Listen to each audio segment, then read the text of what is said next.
우리가 살다 보면 이런 말을 가끔씩 합니다. 마음 먹기 나름이야. 또는 마음 먹기에 달렸어. 라는 말을 자주 사용합니다. 이 말은 이런 뜻일 겁니다. 어떤 일이든 우리의 마음가짐에 따라서 얼마든지 달라질 수 있다라는 거예요. 어렵고 속상한 일을 만났을 때 그것을 긍정적인 마음으로 생각하다 보면 그 어려움도 잘 이겨내게 되는 거예요. 그러나 어렵고 힘든 그 순간에 부정적인 마음을 먹으면 우리는 그 어려움을 결코 이겨낼 수 없게 되는 겁니다. 이런 의미로 우리는 마음 먹기에 달렸어 라는 이런 말을 종종 사용하기도 합니다. 맞습니다. 마음이란 배의 선장과 같은 것입니다. 여러분, 마음이라는 선장이 우리의 인생의 항로를 결정한다는 사실을 우리는 잊지 말아야 합니다. 마음이 우리의 삶의 모든 것을 결정하기 때문에 그렇습니다. 그래서 우리가 살면서 어떤 마음을 품느냐는 너무나도 중요한 일일 수밖에 없습니다. 더 나아가서 우리가 신앙생활을 할 때 마음이라는 영역은 대단히 중요한 영역이라는 것들을 우리는 잊지 말아야 합니다.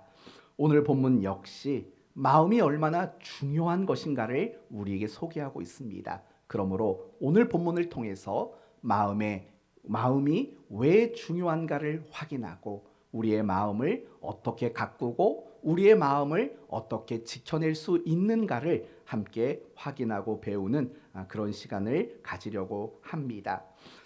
오늘 우리가 함께 읽은 본문을 보시면 두 명의 왕이 소개가 됩니다. 첫 번째 왕이 누굽니까? 1절 아비얌입니다. 그리고 9절 말씀을 보시면 두 번째 왕이 소개가 됩니다. 누구죠? 아사입니다. 이 아사 왕은 아비얌 왕의 아들로서 남유다의 왕이 된 사람입니다. 그런데 3절 말씀을 보시면은요, 이 아비얌에 대한 평가가 나옵니다. 뭐라고 말하는지 보십시오. 3절 아비암이 그의 아버지가 이미 행한 모든 죄를 행하고 그의 마음이 그의 조상 다윗의 마음과 같지 아니하여 그의 하나님 여호와 앞에 온전하지 못했다. 이렇게 소개를 해요. 한마디로 말하면 이 아비암이라는 왕은 선한 왕인가요? 악한 왕인가요?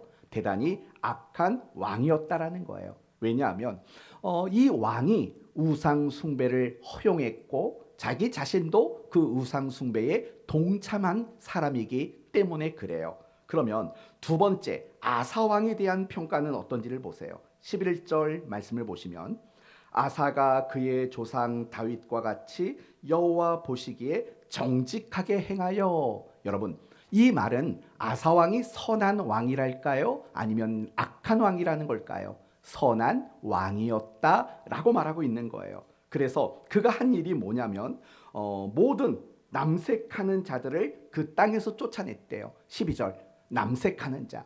여러분, 이 남색하는 자라는 것을 오늘날로 바꿔 말하면 뭐라고 말할까요? 동성애하는 자들. 여러분, 성경을 보면은요, 아주 처음부터 창세기부터 동성애가 얼마나 악한 일로 저질러졌는지 성경을 보면 이런 이야기들이 나와요. 근데 이 아사 왕이요, 그 동성애하는 자들을 그 땅에서 추방시켰다고 말을 해요. 그리고 모든 우상들을 제거했어요. 심지어 13절 말씀을 보시면은요, 또 그의 어머니 마아가가 혐오스러운 아세라 상을 만들었으므로 태우의 위를 패하고 왕의 어머니라는 그 직책을 없애버렸다라는 거예요. 그런데 여러분, 여러분이 성경을 오늘 본문을 꼼꼼히 읽었으면 뭔가 이상한 걸 보셨을 거예요. 뭐냐면 2절 말씀을 보세요. 2절을 보면 아비얌에 대한 이야기잖아요. 뭐라고 말하냐면 예루살렘에서 3년 동안 다스리니라. 그의 어머니의 이름은 뭐래요? 마아가래요. 마아가. 그런데 또 보세요. 뭐를 보냐면 10절. 이번에 아사 왕에 대한 이야기예요. 예루살렘에서 41년 동안 다스리니라. 그의 어머니의 이름은 마아가래요. 똑같은 사람이 어머니래요. 아까 아비암의 어머니도 아마아가고, 이 아비암의 아들 아사의 어머니도 마아가래요. 뭘까? 이렇게 이해를 하시면 돼요. 사실은 이 아사 왕에게 마아가는 할머니예요, 할머니. 그런데 어머니라는 표현을 쓴 것은요, 아마도 어떤 이유인지는 모르지만 이 할머니가 이 아사 왕에게 어머니 역할을 했던 것 같아요. 그런 역할을 해줬기 때문에 이런 식으로 표현을 하지 않았을까라고 생각이 듭니다. 여하튼 중요한 것은 뭐냐면 이 아사 왕은 하나님 앞에서 선한 왕이었다라는 거예요. 물론 뒤로 가서는 약간 신앙이 어긋나는 일들도 일어나요. 오늘 우리가 읽지는 않았지만은요, 17절 말씀을 보시면 이스라엘의 왕 바아사가 유다를 치러 올라와 라마를 거축했다. 이스라엘이 남유다를 공격했다라는 거예요. 그때 18절 말씀을 보시면 아사가 여호와의 성전 곡간과 왕궁 곡간에 남은 은금을 모두 가져다가 그 신하의 손에 넘겨 다메섹에 거주하고 있는 아람의 왕 헤시온의 손자 다브림몬의 아들 벤 하닷에게 보내니라. 무슨 말이냐면요, 이 말은 간단히 말하면 그거예요. 지금 북이스라엘이 남유다를 침공해 오니까 마음에 두려움이 생겼다라는 거예요. 그리고 그 두려운 마음 때문에 어떻게 했냐면 아람의 왕에게 도움을 요구했다라는 거예요. 그리고 그 도움을 요구하면서 무엇을 갖다 줬답니까?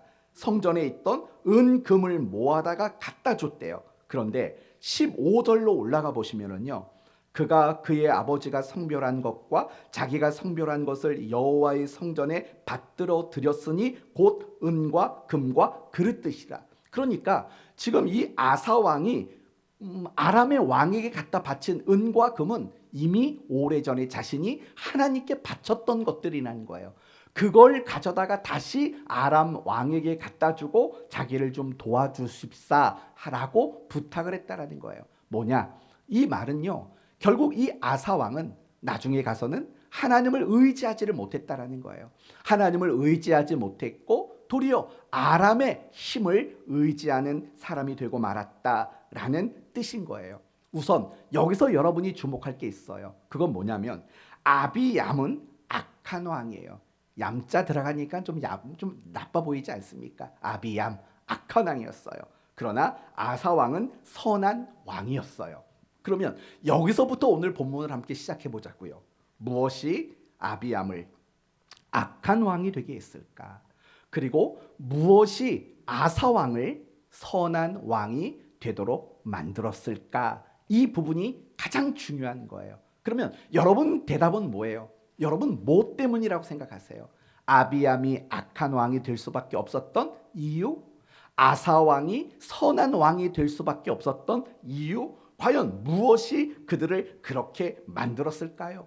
오늘 본문은요, 그 이유가 무엇인지 너무나도 명확하게 말하고 있어요.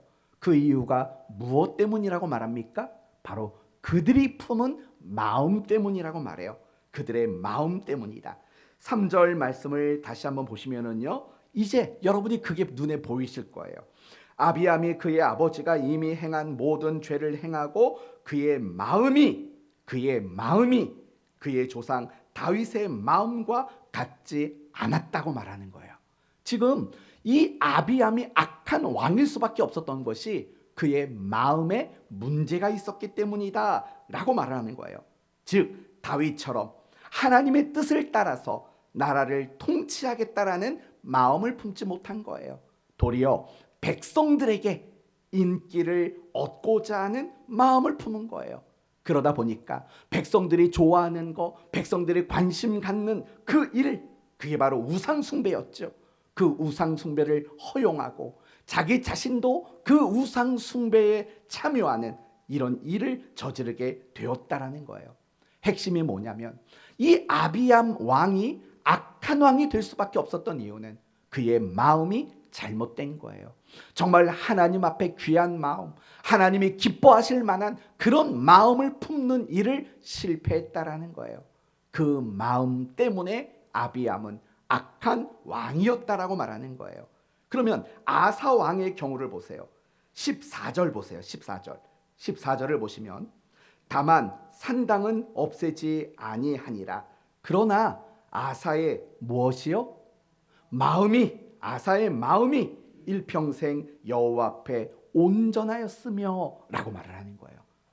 지금 똑같은 이야기를 강조하고 있는 거예요. 이 아사 왕이 하나님 앞에 선한 왕이 될 수 있었던 건 뭐냐면 그 마음이 하나님의 뜻대로 나라를 통치하겠다, 하나님을 내가 전심으로 섬기겠다라는 그 마음을 품고 있었던 거예요. 비록 백성들에게는 비난을 받을지라도 나는 하나님을 온전하게, 하나님을 전심으로 그렇게 섬기겠다라는 마음을 품고 있었기 때문이라는 거예요. 그런 마음이 있으니까 동성애 자들을 추방하는 거죠. 여러분, 오늘날 이 대한민국 땅에서 동성애하는 자들은 다 나가시오 라고 말할 수 있을까요?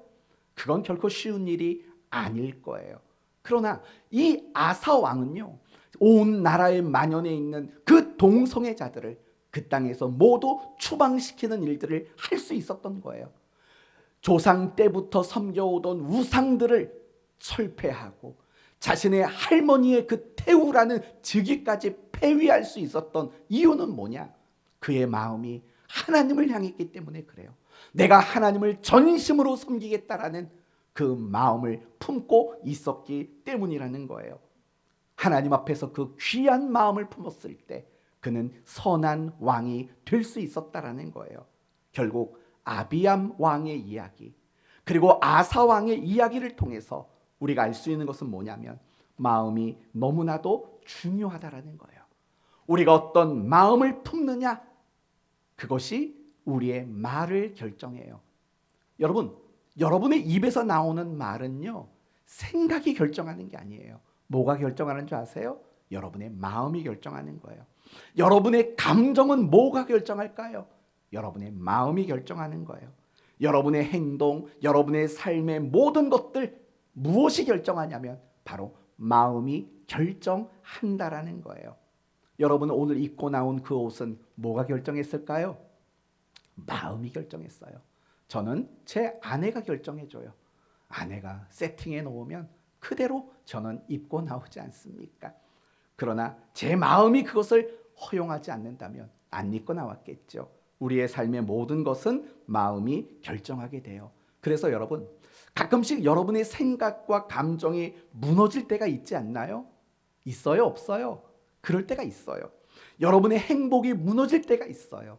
그리고 여러분의 삶이 무너지는 순간이 있어요. 왜 무너졌을까를 생각해 봐요. 그러면은요, 여러분의 감정과 생각과 행복이 무너지는 그 순간, 그거보다 먼저 무너지는 게 있어요. 그게 뭘까요? 바로 여러분의 마음이 가장 먼저 무너지는 거예요. 마음이 무너지면서 생각이 무너지고 감정이 무너지고 내 몸이 무너지고 내 삶이 무너지게 돼 있는 거예요. 항상 도미노를 보면은 첫 번째 넘어지는 도미노가 있지 않습니까? 그게 바로 우리의 마음이라는 거예요. 그래서 우리의 마음이 무너져 버리면 내 삶의 모든 것들은 하염없이 무너질 수밖에 없는 거예요.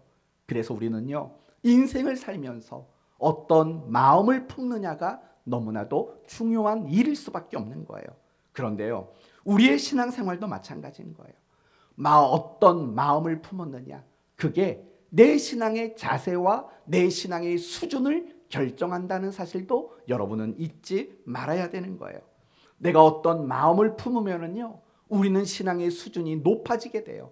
그러나 어떤 마음을 품으면 우리의 신앙의 수준은 낮아질 수밖에 없는 거예요. 내가 어떤 마음을 품으면 내 신앙의 자세와 태도가 올바르게 돼요. 그러나 반대로 내가 어떤 마음을 품으면 내 신앙의 자세와 태도가 나빠질 수밖에 없는 거예요. 우리의 신앙의 자세, 우리의 신앙의 내용, 우리의 신앙의 수준, 이 모든 것들은 다 우리의 마음이 결정한다라는 거예요. 오늘 본문에 해당되는 열왕기 말씀이나 역대기 말씀을 보시면은요, 왕들을 평가하는 이야기가 나와요. 어떻게 평가를 하냐면 여호와 보시기에 정직히 행하여라는 긍정적인 평가가 있고, 여호와 보시기에 악을 행하여라는 부정적인 평가도 나와요. 그런데 중요한 것은 여호와 보시기에 정직했다, 여호와 보시기에 악을 행했다라는 이런 식의 평가를 결정하는 기준이 뭐냐면 이렇게 성경은 이야기해요. 그의 마음이 그의 조상 다윗의 마음과 같았고, 또는 그의 마음이 그의 조상 다윗의 마음과 달랐다라고 이야기를 하는 거예요. 그러니 결국 왕들을 평가하는 그 기준의 그 근거는 무엇으로부터 시작이 됐냐면 그들이 어떤 마음을 품었냐, 다윗과 같은 마음을 품었냐 아니면 품지 못했느냐가 악한 왕들과 선한 왕들을 구별하게 되는, 결정하게 되는 가장 중요한 시작이었고 근거였다라는 것을 우리에게 소개하고 있다라는 거예요. 이 이야기를 신약 성경에서 여러분에게 말씀을 드린다면 사도행전 17장으로 넘어가 보면 바울이 세 곳에서 복음을 증거하는 이야기가 나와요. 첫 번째는 데살로니가, 두 번째는 베레아, 그리고 세 번째는 아덴. 이 세 곳에서 복음을 증거해요. 똑같은 복음을 증거하겠죠. 어떤 복음을 증거했을까요? 예수 그리스도, 그분의 죽음과 부활이라는 동일한 메시지를 증거했어요. 그런데요, 그 세 곳에서 동일한 복음을 전했지만 그 복음의 열매는 너무나도 다르게 나와요. 예를 들면 데살로니가 지역에서 그리고 베레아 지역에서 복음을 전했을 때는 이런 표현이 나와요. 믿는 자들이 심히 많았고 라고 표현이 나와요. 그런데 아덴 지역에서 복음을 전했을 때는요, 그 결과를 이렇게 소개해요. 겨우 몇 명뿐이었더라 라고 말을 해요. 여러분, 그렇다면 생각해 보셔야죠. 똑같은 복음을 전했어요. 그런데 데살로니가 지역과 베레아 지역에서는 굉장히 많은 사람들이 믿음을 갖게 되었는데 이 아덴에 있는 사람들은 믿음을 갖게 된 사람이 고작 몇 사람뿐이었다라는 거예요. 과연 이런 결과를 만들어낸 차이점은 무엇이었을까라고 묻는다면 그 성경 안에서도 동일하게 마음이라고 대답을 하고 있다라는 거예요.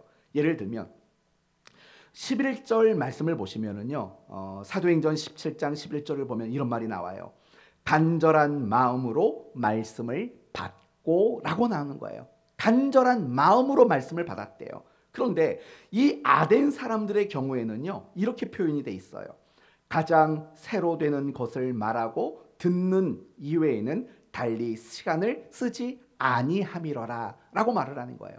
그런 건 무슨 말이냐면요, 바울이 복음을 증거할 때 베레아와 데살로니가 사람들은요 간절한 마음으로 그 말씀을 들었다라는 거예요.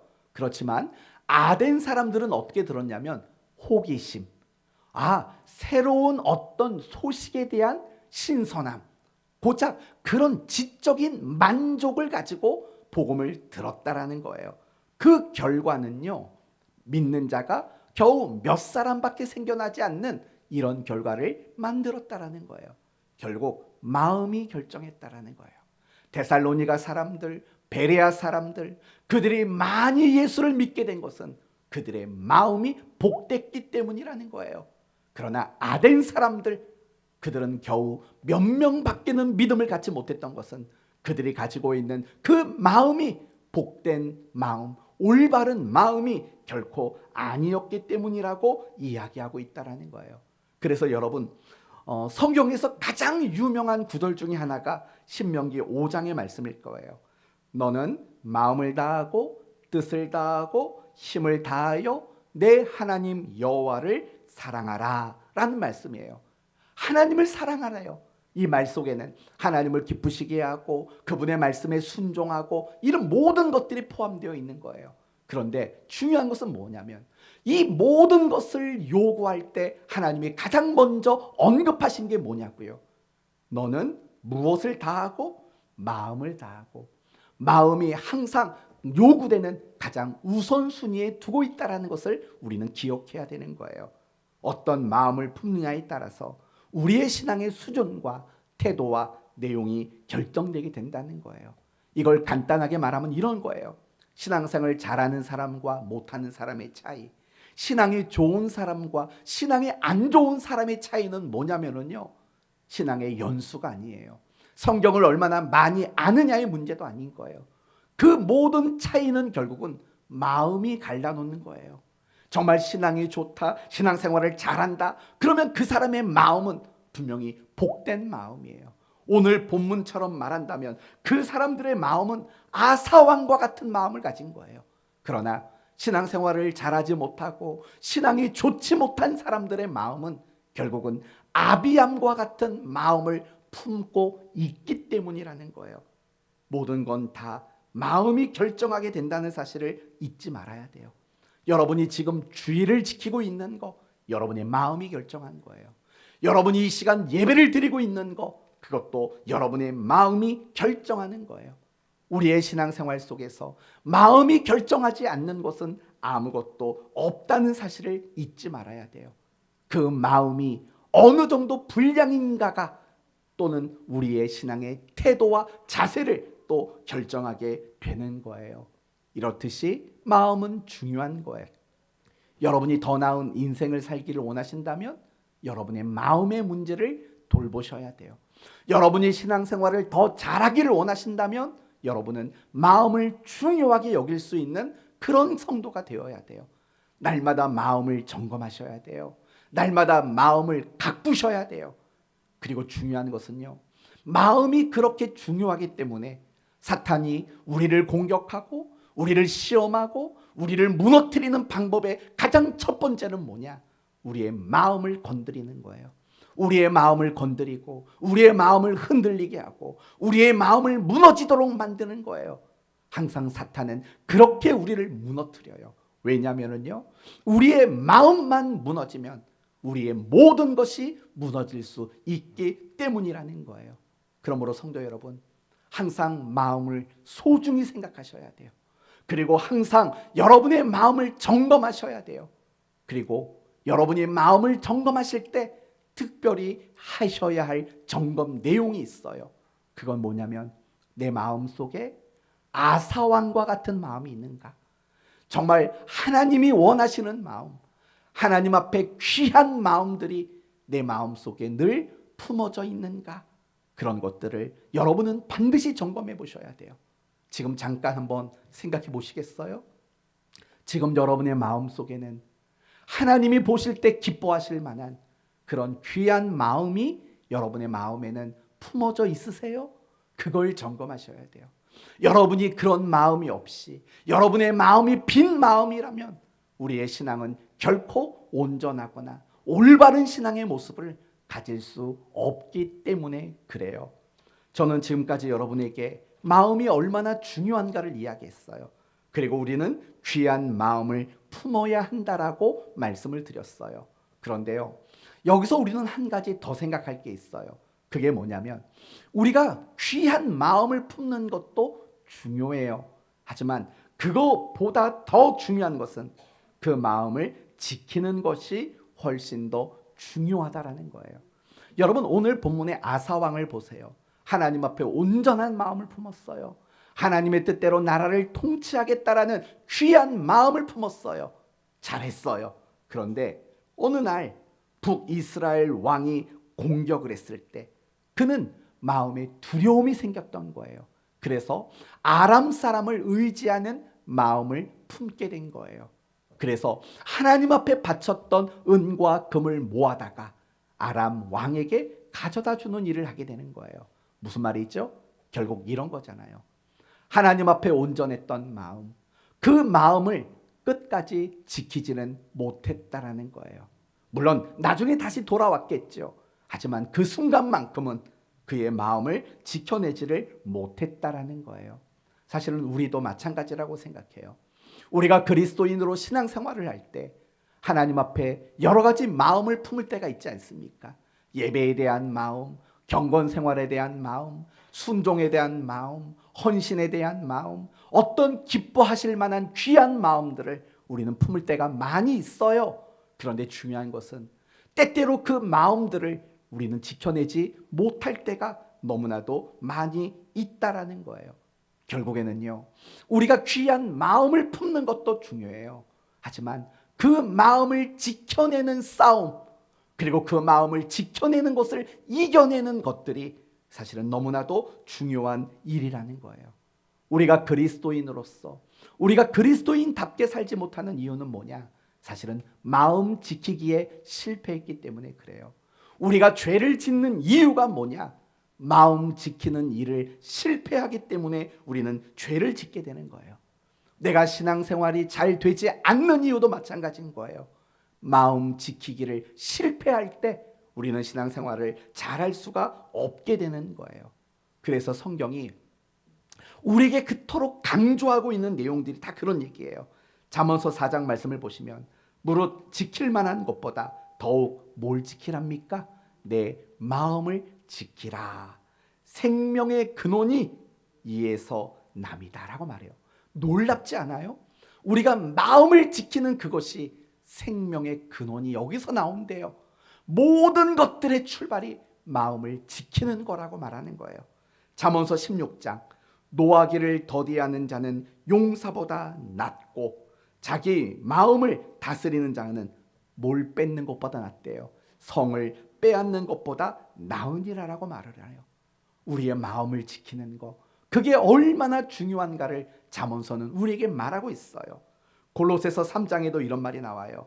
그리스도의 평강이 너희의 마음을 주장하게 하라. 그리스도의 평강이 우리의 마음을 지키도록 만들어내라 라고 그렇게 우리에게 요구하고 있는 거예요. 항상 우리의 그리스도인의 마음은 요동치지 말아야 돼요. 무너지거나 그 마음이 변질되지 않도록 우리는 날마다 지켜내야 한다라는 거예요. 물론 우리들이 마음을 지켜내는 일들은 결코 쉬운 일은 아닐 거예요. 이유는 간단해요. 우리의 마음은 우리의 의지대로 되지를 않기 때문에 그래요. 여러분은 마음이 여러분의 의지대로 되어지십니까? 그건 결코 되지를 않아요. 왜냐하면요, 우리 마음은 항상 전쟁터이기 때문에 그래요. 무슨 말이냐면 내가 하나님 앞에 귀한 마음을 품었어요. 그러나 우리 마음 속에는 그 귀한 마음만 있지를 않아요. 반대의 마음도 분명히 우리 마음 속에는 있기 때문이라는 거예요. 아사왕을 보세요. 정말 하나님 앞에 온전한 마음을 가졌어요. 하나님 앞에 귀한 마음을 품었어요. 하나님을 잘 섬기겠다라는 마음을 품었어요. 근데 그 마음만 있었어요? 아니에요. 두려움이라는 마음, 아람 왕에게 의지하고 싶어하는 그 마음도 아사왕의 마음에는 함께 공존하고 있었던 거예요. 사실 이것은 사도 바울이 고백했던 내용과 일치하는 거예요. 로마서 7장 말씀을 보시면 바울은 자신의 마음의 상태를 이렇게 말을 해요. 하나님 뜻대로 살고자 하는 마음도 있지만 내 마음에는 내 욕심을 따라가고자 하는 그런 마음도 있다라고 말을 하는 거예요.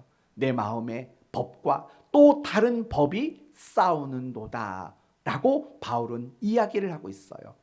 우리 마음과 너무 똑같지 않습니까? 예배에 대한 귀한 마음도 있지만 한편으로는 반대의 마음도 우리 안에는 분명히 있어요. 내가 순종해야지라는 귀한 마음도 내 안에 있지만 반대의 마음도 내 안에 있는 거예요. 내가 사랑해야지라는 마음도 내 안에 있지만 반대의 마음도 항상 내 안에 있는 거예요. 기도해야지라는 마음도 있지만 그것을 반대하는 마음도 항상 우리 안에 있는 거예요. 그렇기 때문에요, 우리는 이 마음을 지켜내는 것 그 자체가 얼마나 힘든지 몰라요. 왜냐? 이미 여러분에게 말씀을 드린 대로 여러분의 마음은 전쟁터이기 때문에 그래요. 끊임없이 전쟁이 일어나는 전쟁의 자리가 바로 여러분의 마음이기 때문에 그래요. 그래서 우리의 마음을 지키는 거, 이게 너무 어렵다고 느껴질 수밖에 없는 거예요. 하지만 중요한 것은요, 항상 마음을 지키는 일들을 여러분은 힘쓰셔야 돼요. 여러분의 마음에 귀한 마음이 이겨낼 수 있도록 여러분은 노력하는 그 일들이 필요한 거예요.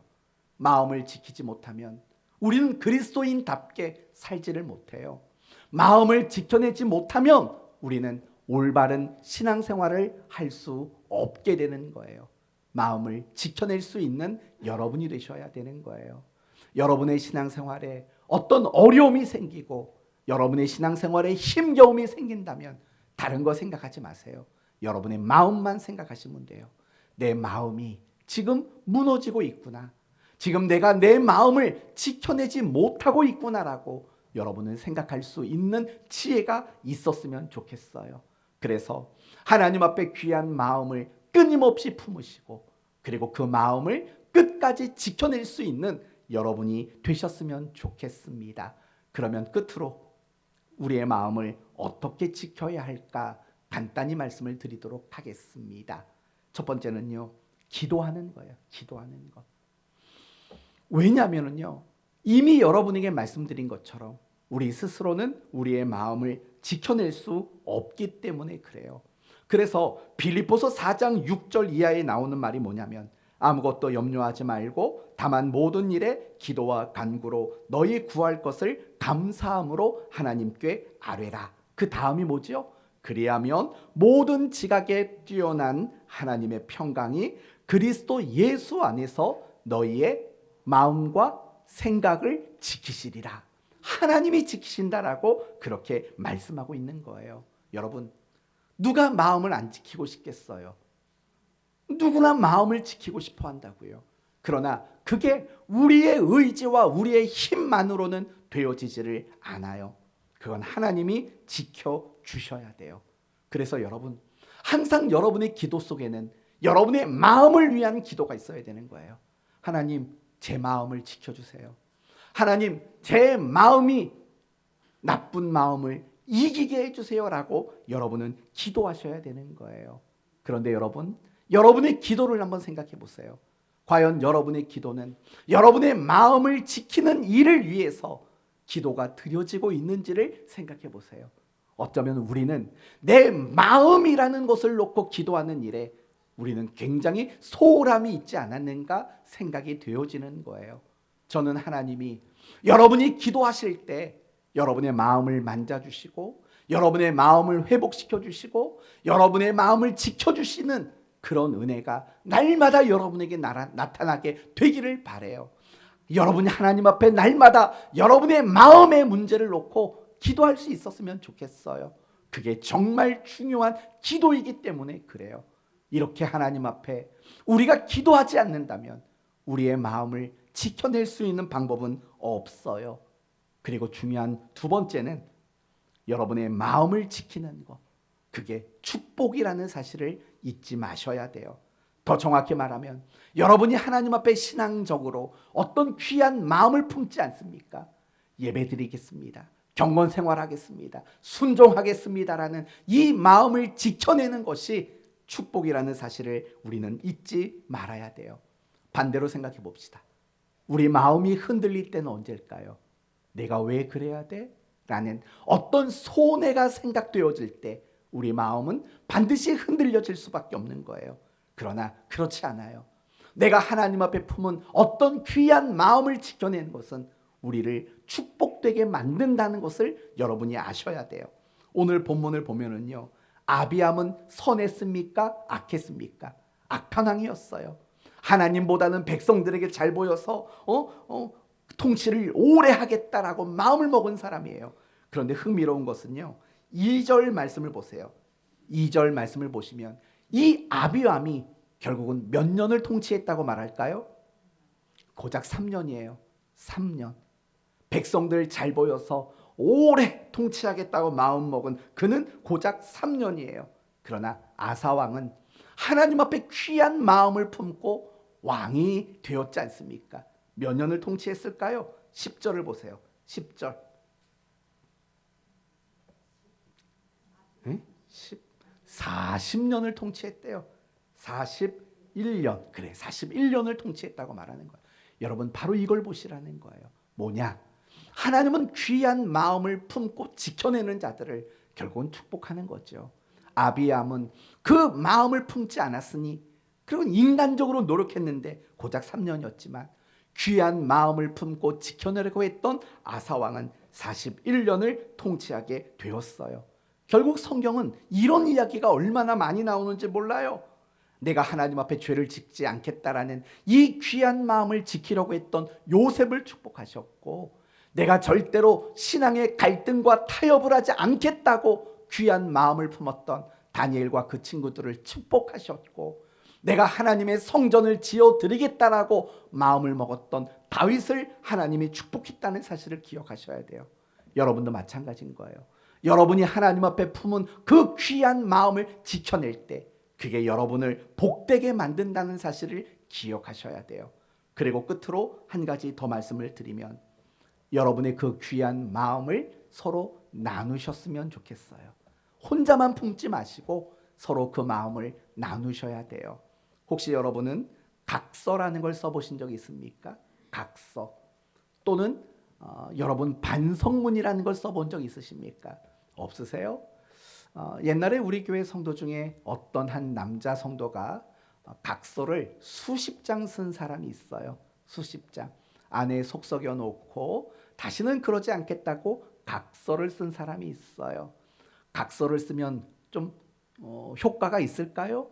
왜 없겠어요? 잠깐은 효과가 있을 거예요. 왜냐하면 내가 쓴 각서에 대한 책임을 져야 하는 마음이 들기 때문에 그래요. 제가 이런 말을 드리던 이유는 이런 거예요. 여러분의 마음속에 목사님 또는 권사님, 장로님, 성도님, 제가 마음에 이런 마음 품었어요 라고 그것을 누군가에게 나누게 된다면요, 여러분은 그 마음을 지키는 일에 조금이나마 도움을 얻을 수 있게 된다는 거예요. 당연히 내가 말을 했으니까요. 그리고 여러분이 마음에 품은 그 귀한 것들, 그것들을 듣는 사람들도요, 당연히 은혜가 될 수밖에 없는 거 아니겠어요? 그러므로 저는 여러분 모두가요, 내 마음에 어떤 귀한 마음을 품게 되거든 그것을 서로 공유하고 서로 나누고 서로 이야기할 수 있는 그런 여러분이 되셨으면 좋겠어요. 이와 같이 우리 마음을 지키기 위해서 내가 기도해야 되는 거고, 내가 그 마음을 지켜내면 하나님이 나를 기억하고 복되게 하신다는 것을 기억하고 서로 귀한 마음을 나누고 공유하는 이런 일들을 할 때 우리는 우리의 마음을 지켜갈 수 있다는 사실을 배웠습니다. 이제 오늘 말씀을 마치겠습니다. 하나님은 우리의 중심을 보세요. 하나님은 우리의 마음을 보세요. 왜요? 그거 보면 다 알거든요. 그렇죠? 우리의 마음만 보시면 하나님은 모든 걸 알 수밖에 없어요. 왜요? 마음이 모든 걸 결정하기 때문에 그래요. 그러므로 항상 여러분의 마음속에는 귀한 것들을 많이 담아냈으면 좋겠어요.